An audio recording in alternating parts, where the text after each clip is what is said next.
ನಮಸ್ಕಾರ ಸ್ನೇಹಿತರೆ, ಇವತ್ತಿನ ಟಾಪ್ ಬ್ರೇಕಿಂಗ್ ಸುದ್ದಿಗಳಿಗೆ ಸ್ವಾಗತ. ರಾಜ್ಯದ ಜನತೆಗೆ ಸಿಎಂ ಡಿಕೆಶಿ ಭರ್ಜರಿ ಗುಡ್ ನ್ಯೂಸ್. ಫ್ರೀ ಬಸ್ ಸೇರಿದಂತೆ 6 ಮಹತ್ವದ ಕೊಡುಗೆ ಘೋಷಣೆ ಮಾಡಿದ ಸಿಎಂ ಡಿಕೆ ಶಿವಕುಮಾರ್ ಅವರು. ಇದರ ಜೊತೆಗೆ ಬಿಪಿಎಲ್ ಕಾರ್ಡ್ದಾರರಿಗೂ ಕೂಡ ಗುಡ್ ನ್ಯೂಸ್ ಬಂದಿದೆ. ಗೃಹ ಲಕ್ಷ್ಮಿ ಯೋಜನೆಯ ಫಲಾನುಭವಿಗಳಿಗೆ ಯಾವಾಗ ಹಣ ವರ್ಗಾವಣೆಯಾಗಲಿದೆ, 31ನೇ ಕಂತಿನ ಹಣ ಯಾವೆಲ್ಲ ಜಿಲ್ಲೆಗಳಿಗೆ ಮೊದಲು ಸೇರಲಿದೆ ಎಂಬ ಸಂಪೂರ್ಣವಾದ ಮಾಹಿತಿ ಇದೆ. ಅಷ್ಟೇ ಅಲ್ಲ, ಇಂದಿನ ಚಿನ್ನ ಮತ್ತು ಬೆಳ್ಳಿ ದರದ ಸಂಪೂರ್ಣವಾದ ಅಪ್ಡೇಟ್ ಹಾಗೂ ರಾಜ್ಯದ ಟಾಪ್ ಅಪ್ಡೇಟ್ಗಳ ಮಾಹಿತಿ ನಿಮಗೆ ಸಿಗಲಿದೆ. ಈ ಒಂದು ವಿಡಿಯೋನ ಪೂರ್ತಿಯಾಗಿ ನೋಡಿ. ಮಾಹಿತಿ ಇಷ್ಟವಾದಲ್ಲಿ ಲೈಕ್ ಮತ್ತು ಶೇರ್ ಮಾಡುವುದನ್ನು ಕೂಡ ಮರೆಯಬೇಡಿ. ಹಾಗಾದ್ರೆ ಬನ್ನಿ ವೀಕ್ಷಕರೇ, ಈಗ ಬರ್ತಿರ್ತಕ್ಕಂತಹ ಒಂದು ಟಾಪ್ ಬ್ರೇಕಿಂಗ್ ಸುದ್ದಿ ಏನೆಂದು ನೋಡೋಣ. ವಿಧಾನಸೌಧದಲ್ಲಿ ನೂತನ ಮುಖ್ಯಮಂತ್ರಿಯಾಗಿ ಅಧಿಕಾರ ಸ್ವೀಕಾರ ಮಾಡಿ ಮೊದಲ ಸಚಿವ ಸಂಪುಟ ಸಭೆ ನಡೆಸಿದ ಬಳಿಕ ಡಿಕೆ ಶಿವಕುಮಾರ್ ಅವರು ಮಾಧ್ಯಮಗೋಷ್ಠಿ ನಡೆಸಿ ಮಾತನಾಡಿದ್ದಾರೆ. ರಾಜ್ಯದ ರೈತರು ನಮ್ಮ ಬೆನ್ನೆಲುಬು, ಕೂಲಿ ಕಾರ್ಮಿಕರು ಹಾಗೂ ಎಲ್ಲಾ ವರ್ಗದ ಜನರಿಗಾಗಿ ಅನೇಕ ಕಾರ್ಯಕ್ರಮಗಳನ್ನು ರೂಪಿಸಲು ಕಳೆದ 6 ತಿಂಗಳಿಂದ ಸಿದ್ಧತೆ ನಡೆಯುತ್ತಿದೆ. ಇಂದಿನ ಸಚಿವ ಸಂಪುಟ ಸಭೆಯಲ್ಲಿ 2 ಗಂಟೆಗಳ ಕಾಲ ಚರ್ಚೆ ಮಾಡಿ 6 ವರ್ಗದ ಜನರಿಗೆ ಇರುವ ಸಮಸ್ಯೆಗಳನ್ನು ಬಗೆಹರಿಸಿ ಹೊಸ ಯುವ ಯುಗ ಆರಂಭಕ್ಕೆ ತೀರ್ಮಾನಿಸಲಾಗಿದೆ ಎಂದು ಮುಖ್ಯಮಂತ್ರಿ ಡಿಕೆ ಶಿವಕುಮಾರ್ ಅವರು ಹೇಳಿದ್ದಾರೆ. ವಿದ್ಯಾರ್ಥಿಗಳಿಗೆ ಉಚಿತ ಬಸ್ ಪಾಸ್ ವಿತರಣೆ. ಹೌದು ವೀಕ್ಷಕರೇ, ವಿದ್ಯಾರ್ಥಿಗಳಿಗೆ ಉಚಿತ ಬಸ್ ಪಾಸ್ ವಿತರಣೆ ಮಾಡಲು ಈಗ ತೀರ್ಮಾನಿಸಲಾಗಿದೆ. ಈ ಸೌಲಭ್ಯ ಪಡೆಯಲು ಅರ್ಜಿ ಹಾಕಬೇಕಿದೆ ಎಂಬ ಮಾಹಿತಿ ತಿಳಿದು ಬಂದಿದೆ. ಎರಡನೆಯದಾಗಿ, ಉದ್ಯೋಗದ ಸಮಸ್ಯೆಗೆ ನಿರ್ವಹಣೆ ನೀಡಲು ನಮ್ಮ ಸರ್ಕಾರ 56 ಸರ್ಕಾರ ಹುದ್ದೆಗಳ ನೇಮಕಕ್ಕೆ ಮುಂದಾಗಿದೆ ಎಂದು ಡಿಕೆ ಶಿವಕುಮಾರ್ ಅವರು ತಿಳಿಸಿದ್ದಾರೆ. ಈ ನೇಮಕಾತಿ ವೇಳಾಪಟ್ಟಿ ಬಿಡುಗಡೆಯನ್ನು ಶೀಘ್ರದಲ್ಲೇ ಬಿಡುಗಡೆ ಮಾಡಲಾಗುವುದು ಎಂಬ ಮಾಹಿತಿಯು ಕೂಡ ತಿಳಿಸಿದ್ದಾರೆ.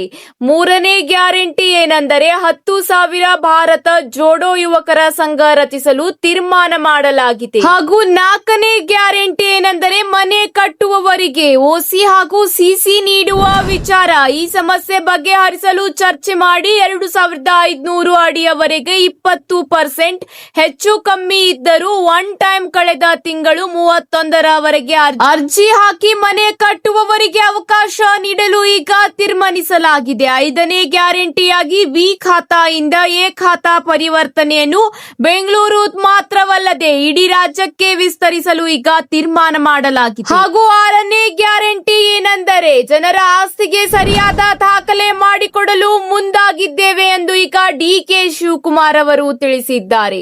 6ನೇ ತೀರ್ಮಾನ ಬೆಂಗಳೂರಿಗೆ ಸಂಬಂಧಿಸಿದ್ದು. ಬೆಂಗಳೂರಿನ ನಗರಗಳ ರಸ್ತೆಗಳಲ್ಲಿ ಖಾಲಿ ಯೋಜನೆಯನ್ನು ಹೊರತುಪಡಿಸಿ ಎಲ್ಲಾ ರಸ್ತೆಗಳ ಡಾಂಬರೀಕರಣಕ್ಕೆ 2,000 ಕೋಟಿ ಅನುದಾನ ನೀಡಲು ಈಗ ತೀರ್ಮಾನಿಸಲಾಗಿದೆ ಎಂಬ ಮಾಹಿತಿಯನ್ನು ಸಿಎಂ ಅವರು ಈಗ ತಿಳಿಸಿದ್ದಾರೆ. ಇದರ ಜೊತೆಗೆ ಬಿಪಿಎಲ್ ಕಾರ್ಡ್ದಾರರಿಗೆ ಇದೀಗ ಬರ್ತಿರ್ತಕ್ಕಂತಹ ಒಂದು ಗುಡ್ ನ್ಯೂಸ್ ಆಗಿದೆ.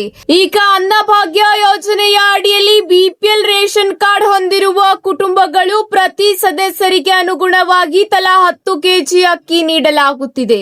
ಹೌದು ವೀಕ್ಷಕರೇ, ಆದರೆ ಬದಲಾದ ಆಹಾರ ಶೈಲಿಯಿಂದ 3 ಅಥವಾ 4 ಇರುವ ಕುಟುಂಬದಲ್ಲಿ ತಿಂಗಳಿಗೆ 30 ಅಥವಾ 40 ಕೆಜಿ ಅಕ್ಕಿ ಜಾಸ್ತಿ ಆಗುತ್ತದೆ. ಆದ್ದರಿಂದ ಅಂತಹ ಕುಟುಂಬಗಳಿಗೆ ಅಕ್ಕಿಯ ಬದಲಿಗೆ ಬೇರೆ ಆಹಾರ ಪದಾರ್ಥಗಳನ್ನು ನೀಡಲಾಗುತ್ತದೆ ಎಂಬ ಮಾಹಿತಿ ಈಗ ತಿಳಿದು ಬಂದಿದೆ. ಈ ದಿನದಿಂದ ದಿನಕ್ಕೆ ಅಕ್ಕಿಯ ಬಳಕೆ ಕಡಿಮೆಯಾಗುತ್ತಿರುವ ಹಿನ್ನೆಲೆಯಲ್ಲಿ ಮತ್ತು ಅಕ್ಕಿಯ ಬದಲಿಗೆ ಬೇರೆ ಆಹಾರ ಸಾಮಗ್ರಿ ಕೊಡಿ ಅನ್ನುವ ಬೇಡಿಕೆಯೂ ಕೂಡ ಬಂದಿದ್ದು, ಈ ಒಂದು ಕಾರಣದಿಂದ ಈಗ ಬಿಪಿಎಲ್ ರೇಷನ್ ಕಾರ್ಡ್ ಹೊಂದಿರುವವರಿಗೆ ರಾಜ್ಯ ಆಹಾರ ಇಲಾಖೆ ಸಿಹಿ ಸುದ್ದಿ ನೀಡಿದೆ. ಬಿಪಿಎಲ್ ರೇಷನ್ ಕಾರ್ಡ್ ಹೊಂದಿರುವ ಕುಟುಂಬದ ಪ್ರತಿ ವ್ಯಕ್ತಿಗೆ ತಲಾ 10 ಕೆಜಿ ಅಕ್ಕಿ ಅಲ್ಲದೆ 8 ಕೆಜಿ ಅಕ್ಕಿ ಹಾಗೂ 2 ಕೆಜಿ ಅಕ್ಕಿಯ ಬದಲಿಗೆ ರಾಗಿ ವಿತರಣೆ ಮಾಡಲು ಈಗ ನಿರ್ಧಾರ ಮಾಡಲಾಗಿದೆ. ಬಿಪಿಎಲ್ ರೇಷನ್ ಕಾರ್ಡ್ ಹೊಂದಿರುವ ಕುಟುಂಬಗಳ ಸದಸ್ಯರಿಗೆ ಪ್ರತಿ ತಿಂಗಳು ತಲಾ 2 ಕೆಜಿ ರಾಗಿ ನೀಡಲು ಆಹಾರ ಇಲಾಖೆ ನಿರ್ಧಾರ ಮಾಡಿಕೊಂಡಿರುವುದರಿಂದ ಸರ್ಕಾರ ಈಗ ಅಗತ್ಯಕ್ಕೆ ತಕ್ಕಷ್ಟು ರಾಗಿಯನ್ನು ದಾಸ್ತಾನು ಮಾಡಲು ಮುಂದಾಗಿದೆ. ಇದೀಗ ಗೃಹ ಲಕ್ಷ್ಮಿ ಯೋಜನೆಯ ಫಲಾನುಭವಿಗಳಿಗೆ 31ನೇ ಕಂತಿನ ಕುರಿತು ಮಹತ್ವದ ಮಾಹಿತಿ ಬರುತ್ತಿದೆ. ಪ್ರಸ್ತುತ 30 ಕಂತುಗಳನ್ನು ಇಲ್ಲಿವರೆಗೆ ಡಿಬಿಟಿ ಮೂಲಕ ಮಹಿಳೆಯರ ಖಾತೆಗೆ ಯಶಸ್ವಿಯಾಗಿ ವರ್ಗಾಯಿಸಲಾಗಿದ್ದು, ಫಲಾನುಭವಿಗಳು ತಮ್ಮ ಮೊಬೈಲ್ನಲ್ಲಿ ಕರ್ನಾಟಕ ಡಿಬಿಟಿ ಆಪ್ ಮೂಲಕ ಹಣ ಜಮೆಯಾಗಿರುವ ಸ್ಟೇಟಸ್ ಕೂಡ ಪರಿಶೀಲಿಸಬಹುದಾಗಿದೆ.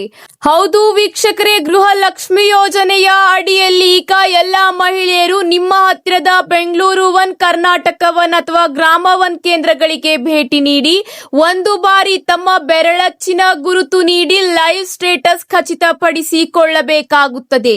ಹೌದು, ಈ ಒಂದು ಯೋಜನೆಯ ಅಡಿಯಲ್ಲಿ ಈಗ ಒನ್ ಟೈಮ್ ಬಯೋಮೆಟ್ರಿಕ್ ವ್ಯವಸ್ಥೆ ಕಡ್ಡಾಯವಾಗಿದೆ.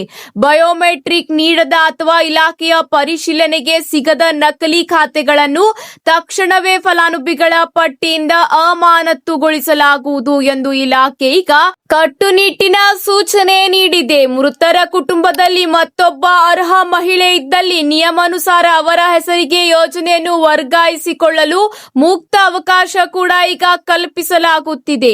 ಈ ಒಂದು ಕಾರಣದಿಂದ ತಪ್ಪದೆ ತಮ್ಮ ಬಯೋಮೆಟ್ರಿಕ್ ಅನ್ನು ಅಪ್ಡೇಟ್ ಮಾಡಿಸಲು ಈಗ ಅಧಿಕಾರಿಗಳು ಸೂಚನೆ ನೀಡಿದ್ದಾರೆ. ಅತಿ ಶೀಘ್ರದಲ್ಲೇ 31ನೇ ಕಂತಿನ ಹಣವು ವಿಳಂಬವಿಲ್ಲದೆ ಮಹಿಳೆಯರ ಖಾತೆಗೆ ಸೇರಲಿದೆ. ಹೌದು, ಜೂನ್ 15ರ ಒಳಗಾಗಿ ಗೃಹಿಣಿಯರ ಖಾತೆಗೆ 31ನೇ ಕಂತಿನ 2,000 ರೂಪಾಯಿ ವರ್ಗಾವಣೆಯಾಗಲಿದೆ.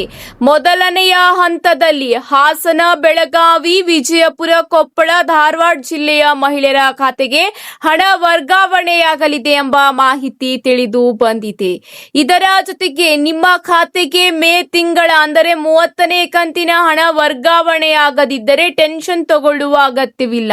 2 ಕಂತಿನ ಹಣ 4,000 ರೂಪಾಯಿ ಒಟ್ಟಿಗೆ ನಿಮ್ಮ ಖಾತೆಗೆ 2 ದಿನದ ಅಂತರದಲ್ಲಿ ವರ್ಗಾವಣೆಯಾಗಲಿದೆ ಎಂಬ ಮಾಹಿತಿ ಈಗ ತಿಳಿದು ಬಂದಿದೆ. ಇದರ ಜೊತೆಗೆ ಈಗ ಮುಂದಿನ ಒಂದು ಅಪ್ಡೇಟ್ ಏನೆಂದು ನೋಡೋಣ ಬನ್ನಿ ವೀಕ್ಷಕರೇ. ಇಂದಿನ ಚಿನ್ನ ಮತ್ತು ಬೆಳ್ಳಿ ದರದ ಕಂಪ್ಲೀಟ್ ಅಪ್ಡೇಟ್ ನಿಮಗೆ ಸಿಗಲಿದೆ. ಅಮೆರಿಕದ ಫೆಡರಲ್ ರಿಸರ್ವ್ ಬಡ್ಡಿ ದರ ಮತ್ತು ಆರ್ಥಿಕ ನಿಲುವುಗಳ ಬದಲಾವಣೆಗಳನ್ನು ಚಿನ್ನದ ಮಾರುಕಟ್ಟೆ ಮೇಲೆ ಸಾಕಷ್ಟು ಪರಿಣಾಮ ಬೀರಿದೆ.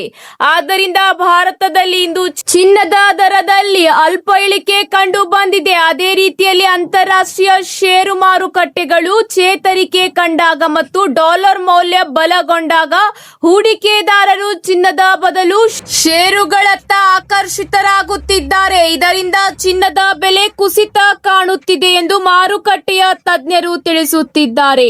ಹೌದು ವೀಕ್ಷಕರೇ, ಕಳೆದ 2 ದಿನಗಳಿಂದ ಬೆಂಗಳೂರು ಮಾರುಕಟ್ಟೆಯಲ್ಲಿ ಚಿನ್ನದ ಬೆಲೆಯಲ್ಲಿ ಯಾವುದೇ ರೀತಿಯ ಬದಲಾವಣೆಯಾಗಿಲ್ಲ. ಯಥಾಸ್ಥಿತಿ ಮುಂದುವರಿಯುತ್ತಿದೆ. ಆದರೆ ಇಂದು ಬೆಲೆಯಲ್ಲಿ ಅಲ್ಪ ಪ್ರಮಾಣದಲ್ಲಿ ಇಳಿಕೆ ಕಂಡು ಬಂದಿದೆ. ಎಂಸಿಎಕ್ಸ್ ಮಾರುಕಟ್ಟೆಯಲ್ಲಿ ಆರಂಭದ ಸಂದರ್ಭದಲ್ಲೇ ಇಳಿಕೆ ದಾಖಲಾತಿಯಾಗಿದೆ.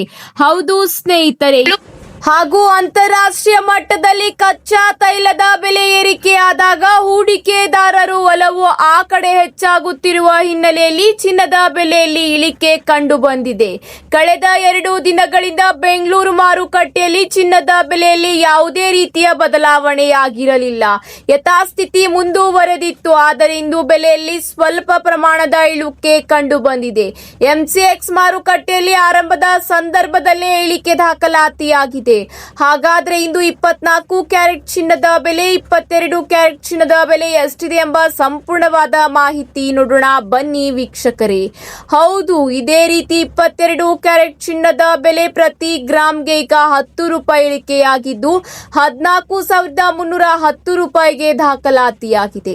ಇದೇ ರೀತಿ 24 ಕ್ಯಾರೆಟ್ ಪ್ರತಿ ಗ್ರಾಮ್ ಚಿನ್ನದ ಬೆಲೆ 11 ರೂಪಾಯಿಯಷ್ಟು ಇಳಿಕೆಯಾಗಿ ಒಟ್ಟು 1 ಗ್ರಾಮ್ಗೆ 15,611 ರೂಪಾಯಿ ಆಗಿದೆ ಎಂಬ ಮಾಹಿತಿ ತಿಳಿದು ಬಂದಿದೆ. ಹೌದು ವೀಕ್ಷಕರೇ, ಅದೇ ರೀತಿ 24 ಕ್ಯಾರೆಟ್ 10 ಗ್ರಾಮ್ ಚಿನ್ನದ ಬೆಲೆಯಲ್ಲಿ 110 ರೂಪಾಯಿ ಇಳಿಕೆ ಕಂಡು ಬಂದಿದ್ದು ಈಗ 10 ಗ್ರಾಮ್ಗೆ 1,56,110 ರೂಪಾಯಿ ದಾಖಲಾತಿಯಾಗಿದೆ. ಹಾಗೂ 22 ಕ್ಯಾರೆಟ್ 10 ಗ್ರಾಮ್ ಚಿನ್ನದ ಬೆಲೆ ಈಗ 1,43,100 ರೂಪಾಯಿ ಆಗಿದೆ ಎಂಬ ಮಾಹಿತಿ ತಿಳಿದು ಬಂದಿದೆ. ಕಳೆದ 1 ವಾರದಿಂದ ಬೆಳ್ಳಿಯ ಬೆಲೆಯಲ್ಲಿ ಯಾವುದೇ ಬದಲಾವಣೆ ಕಾಣುತ್ತಿಲ್ಲ. ಹೌದು, ಬದಲಾಗಿ ಸ್ಥಿರವಾಗಿದೆ. ಪ್ರತಿ ಗ್ರಾಂ ಬೆಳ್ಳಿಯ ಬೆಲೆ 280 ರೂಪಾಯಿ ದಾಖಲಾತಿಯಾಗಿದೆ. 10 ಗ್ರಾಂ ಬೆಳ್ಳಿಯ ಬೆಲೆ 2800 ರೂಪಾಯಿ ದಾಖಲಾತಿಯಾಗಿ ಈಗ ಒಟ್ಟು 1 ಕೆಜಿ ಬೆಳ್ಳಿಯ ಬೆಲೆ 2,80,000 ರೂಪಾಯಿ ದಾಖಲಾತಿಯಾಗಿದೆ. ಇವತ್ತಿಗೆ ಇಷ್ಟೇ ವೀಕ್ಷಕರೇ, ಮತ್ತೆ ಸಿಗೋಣ ಹೊಸ ಮಾಹಿತಿಯ ಜೊತೆಗೆ.